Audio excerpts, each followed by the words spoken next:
নমস্কার বন্ধুরা, সবাইকে দ্য বেঙ্গলি কিচেনে স্বাগতম। আজকে বানাচ্ছি দারুণ স্বাদের নিরামিষ পনির রেসিপি। তো দেখে নিই এর জন্য কি কি লাগছে পনির। আমি এখানে 200 গ্রাম পনির নিয়েছি। পনিরগুলোকে ছোট ছোট টুকরো করে কেটে নেব। আর লাগছে 25 গ্রাম কাজু বাদাম, 1 চামচ চালমগজ, 1 চামচ পোস্ত আর কসৌরি মেথি।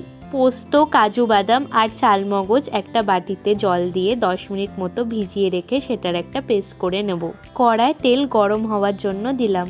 তেল গরম হয়ে গিয়েছে, এইবার কেটে রাখা পনিরগুলো দিয়ে দিলাম।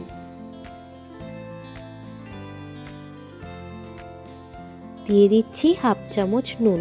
পনিরগুলোকে নাড়িয়ে চাড়িয়ে 2 মিনিটের মতো ভেজে নিতে হবে।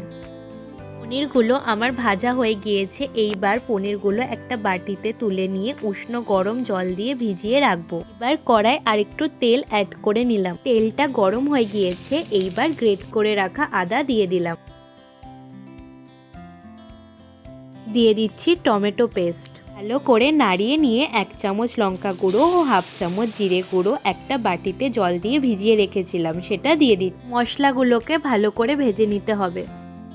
মশলাগুলো আমার ভাজা হয়ে গিয়েছে। এইবার কাজু বাদাম, চালমগজ আর পোস্ত এর যে পেস্টটা করে রেখেছিলাম সেটা দিয়ে দিলাম।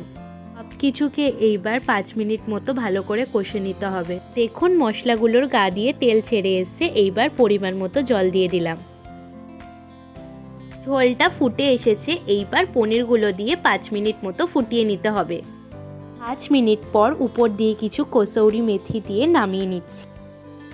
তৈরি হয়ে গেল দারুণ স্বাদের নিরামিষ পনির রেসিপি। এটা খেতে অসাধারণ লাগে। রেসিপিটা যদি আপনাদের ভালো লাগে তাহলে ভিডিওটাকে লাইক, কমেন্ট আর চ্যানেলটিকে সাবস্ক্রাইব করে আমার পাশে থাকবেন।